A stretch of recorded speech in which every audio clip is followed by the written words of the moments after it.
Bismillahirrahmanirrahim. Assalamu alaikum. Welcome to Learners Academy. I'm Sobia Kiran and I'm your instructor for the course Theory and Practice of Counseling. This is lesson 3 and we will continue the historical background of counseling and psychotherapy. Clifford Beers की बात करेंगे. Clifford Beers mental hygiene movement उन्होंने start की थी actually. Clifford को खुद बहुत सारे मेंटल इश्यूज़ थे जिसकी वजह से वो काफ़ी अरसा मेंटल हॉस्पिटल्स में रहे because of multiple mental issues. Mental hospitals की कंडीशन ठीक नहीं थी और वहाँ पे उन पेशेंट्स को जो वीक होते थे और वायलेंट पेशेंट्स होते थे उनके साथ अब्यूजिव बिहेवियर रखा जाता था. During that time he wrote a book known as A Man That Found Him Itself in 1908 which became very popular. उस बुक का बेसिक मकसद यही था कि मेंटल हेल्थ फैसिलिटीज़ और ट्रीटमेंट में इम्प्रूवमेंट लाई जाए. इस बुक की पॉपुलैरिटी के बाद काफ़ी साइकोलॉजिस्ट ने ह्यूमैनिटेरियन मूवमेंट स्टार्ट की. मेंटल हाइजीन मूवमेंट भी उसी एक ह्यूमैनिटेरियन मूवमेंट का पार्ट थी और फिर मेंटल हेल्थ से रिलेटेड लॉज बनना शुरू हो गए, लॉज में रिफॉर्म्स आना शुरू हो गई. इस मूवमेंट के बाद एक हॉस्पिटल बना था which is known as psychopathic hospital जिसमें कंपैरेटिवली बेहतर ट्रीटमेंट दी जाती थी. पहले से बेहतर कंडीशंस थी इस हॉस्पिटल की. 1910 में स्टैंडर्डाइज टेस्टिंग स्टार्ट हुई.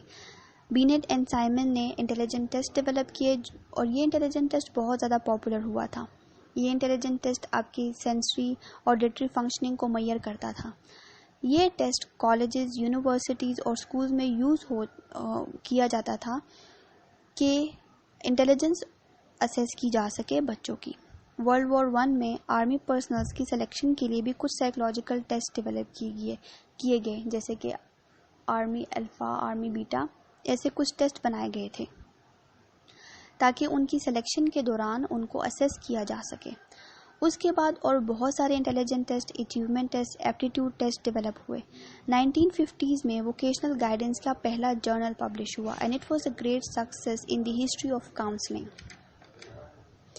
1920s में काफ़ी डेवलपमेंट हुई in the field of guidance profession. 1920s में एक बहुत इंपॉर्टेंट इवेंट हुआ which was related to certification of counsellors. Counsellor को सर्टिफाई किया जाने लगा और उसके बाद एक चाइल्ड गाइडेंस मूवमेंट भी स्टार्ट हुई.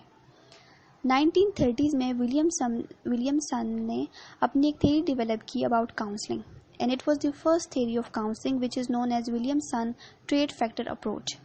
इस थ्योरी का मकसद ये था कि वो स्टूडेंट्स को गाइड कर सके कि स्टूडेंट्स अपने अंदर कौन सी ऐसी पर्सनैलिटी ट्रेट्स लेकर आएँ जो आगे उनको प्रॉब्लम सॉल्विंग में हेल्प कर सके, जो आगे उनको करियर में हेल्प कर सके. उसके बाद 1930s में काफ़ी सारे साइकोलॉजिकल टेस्ट डेवलप हुए और बहुत सारे प्राइवेट गाइडेंस क्लिनिक्स बनना शुरू हो गए. 1940s में कार्ल रॉजर्स ने अपनी 2 बुक्स पब्लिश की which is counselling and psychotherapy and another one is client centred therapy. In books के बाद जब कार्ल रॉजर्स ने अपनी थ्योरी अपनी बुक्स पब्लिश की, उसके बाद काउंसलिंग के प्रोफेशन में एक शिफ्ट देखा गया.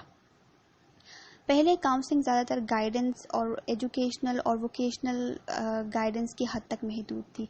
कार्ल रॉजर्स ने जो मेजर काम किया वो काउंसलिंग टेक्निक्स पर काम किया और एक काउंसलर का अपने क्लाइंट के साथ किस तरीके का रिलेशनशिप होना चाहिए उसने उस चीज़ पर काम किया, जिसकी वजह से काउंसलिंग की फील्ड में एक शिफ्ट देखा गया. काउंसलिंग रिलेटेड टू गाइडेंस या एजुकेशनल प्रॉब्लम्स वो आहिस्ता आहिस्ता डिक्लाइन करने लगी थी इसके बाद. That's all for today's lecture. Thank you.